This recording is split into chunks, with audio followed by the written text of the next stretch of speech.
Flow Bikers. Yung vlog ko nito, itong araw na to, ay tungkol sa road bike natin. Pakita nire-review natin sila naman itong road bike natin. So guys, huwag na natin patatagal itong vlog na to kasi meron pa tayong pasok, mga kaibigan. Ito guys, papakita ko na sa inyo.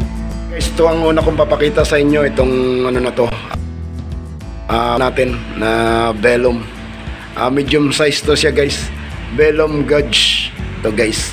Tapos yung susunod naman natin guys is seat post, yung naka-aluminum ano na rin to siya guys, aluminum seat post. Yung size niya naman guys, ano to guys Velum din. Ang size niya guys is 30.9. Yan yung laki niya guys. Tapos yung saddle naman natin is bone trigger. Yan guys, na stainless bone trigger to guys. Tapos yung ano naman natin, pangatlo natin guys, pangapat is itong stem natin na tusik. Bali yung haba nito guys is 90 mm, 90 mm guys to. Tapos yung handlebar naman natin is ITM naman to guys.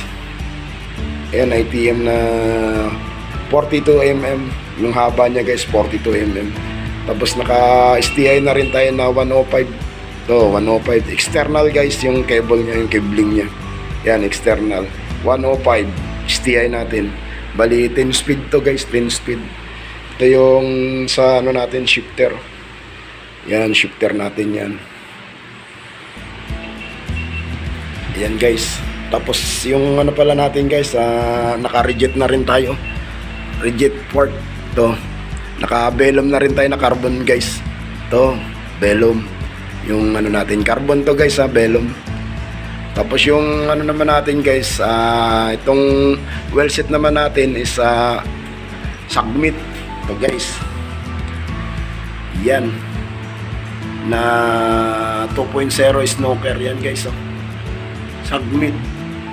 Yan guys, is 2.0 snoker yan guys, nakapadyak. Tapos yung crankset naman natin, nakatubay na to guys, 50 by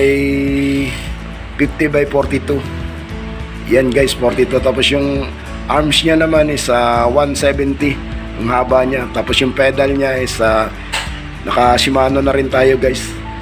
Yung crankset nya naman is Shimano 105 R7000 guys. Tapos itong pedal natin Shimano R7000 din to guys. Tapos yung changer natin guys is 105 din. Ito guys, R7000 din to. Yan guys, 7000. Tapos yung RD naman natin guys is 10 speed na to, RD natin. Tapos yung ano niya, yung pinakamalaki niya, yung cassette natin is 21 pinakamalaki. Yan guys, yung 21. 10 speed to guys, 10 speed. Tapos nakakaliper na rin tayo ng 105 na rin na R7000. Ayan guys. Tapos yung ano natin, Pro Elite pala. Ayan Pro Elite 23 by 700C. Yan guys. Bali guys, pinakita ko na sa inyo yung laman natin ng i-review na natin yung laman ng road bike natin. So guys,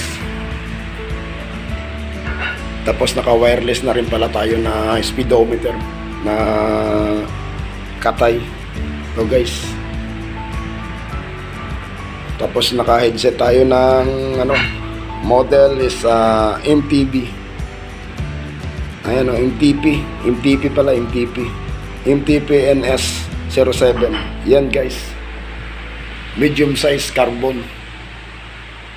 Yan guys, Velum gauge carbon yan guys, carbon. Pangmalakasan talaga yan guys. Tapos naka aerodynamic na tayo. Tapos kung tawagin kasi to, slope. Yan, naka slope na tayo guys, sloping yung niya, forma niya. Pangmalakasan guys.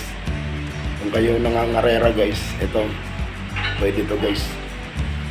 Carbon, pangmalakasan talaga to guys. Yan, road bike. Velom. Yan guys, nagkakalaga siya ng SRP niya guys is 120 to 130. Yan guys, carbon. Yung kabuuan niya yan guys. Bali yan, binulang naman yan. Pa isa-isa. Yan, ganda guys no. Velom. Gudge, yung model niya guys. Yan. Bali ito, pinakita ko na sa inyo lahat guys.